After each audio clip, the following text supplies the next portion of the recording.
For the next few days, his head was free from family cares. He was thinking intensely of his answers, whether it should be tallow or follow, whether bad or mad or sad would be most apt for a clue which said, men who are this had better be avoided.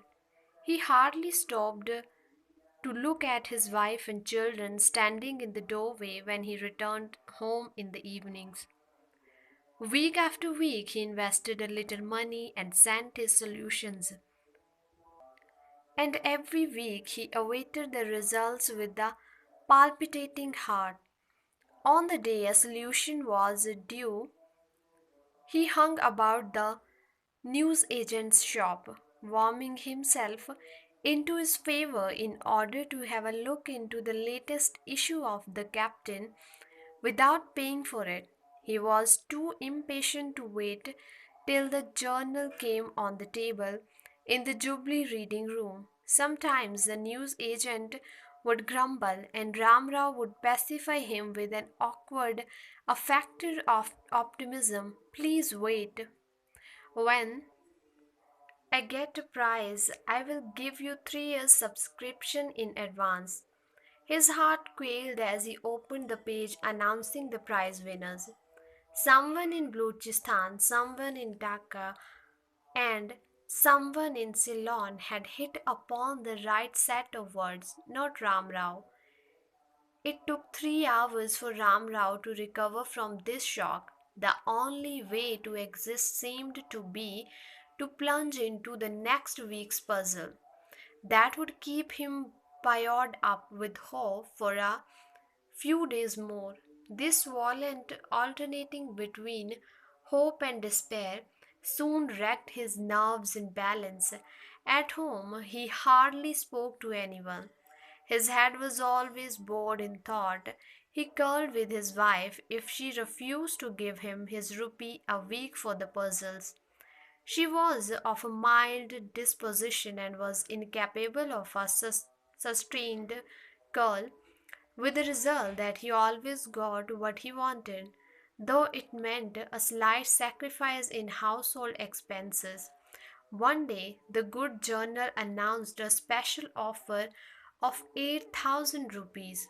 It excited Ramrao's vision of a future tenfold. He studied and put the puzzle. There were only 4 doubtful corners in it, and he might have to send in at least 4 entries. A larger outlay was indicated. You must give me 5 rupees this time, he said to his wife, at which that good lady became speechless. He had become rather insensitive to such things these days, but even he couldn't help feeling the atrocious nature of his demand.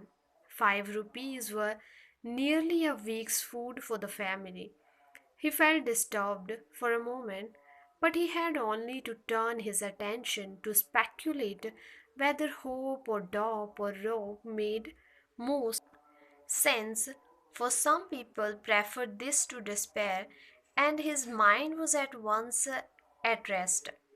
After sending away the solutions by registered post, he built elaborated castles in the air. Even if it was only a share, he would get a substantial amount of money.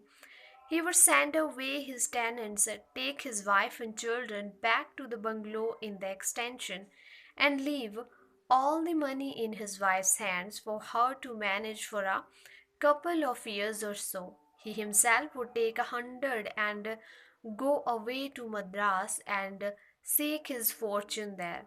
By the time the money in his wife's hands was spent, he would have found some profitable work in Madras. On the fateful day of results, Ramrao opened the captain, and the correct solution stared him in the face.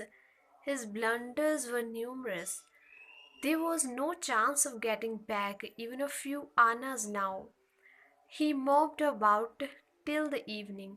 The more he brooded over this, the more intolerable life seemed. All the losses, disappointments, and frustrations of his life came down on him with renewed force. In the evening, instead of turning homeward, he moved along the railway station road. He slipped in at the level crossing and walked down the line a couple of miles.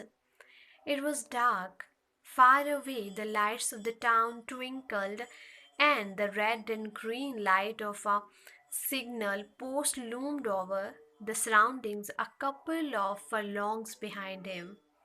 He had come to the conclusion that life was not worth living if one had the misfortune to be born in the world.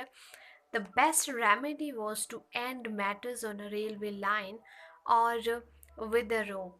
Dope hope, his mind asked involuntarily. He pulled it back.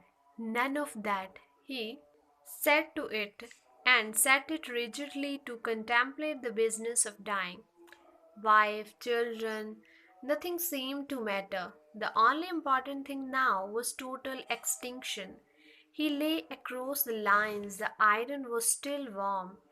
The day had been hot. Ramrao felt very happy as he reflected that in less than 10 minutes the train from Trichinopoli would be arriving.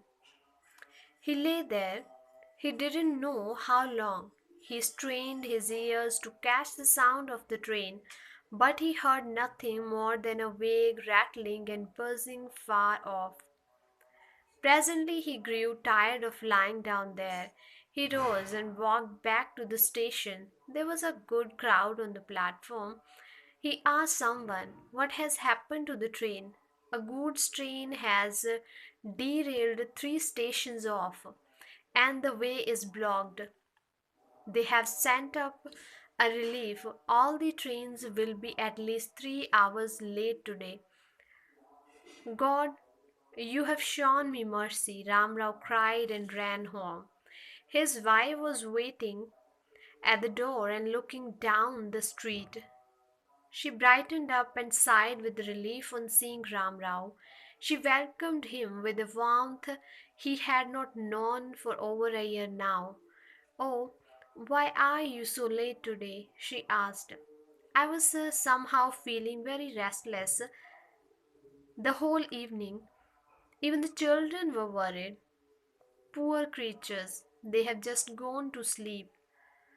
When he sat down to eat, she said, "Our tenants in the extension bungalow came in the evening to ask if you would sell the house. They are ready to offer good cash for it immediately." She added quietly, "I think we may sell the house." "Excellent idea," Ramrao replied jubilantly. "This minute we can get 4,500 for it. Give me the 5,000, and I will go away to Madras and see if I can do anything useful there. You keep the balance with you and run the house. Let us first move to a better locality." "Are you going to employ your 500 to get more money out of crossword puzzles?" she asked quietly.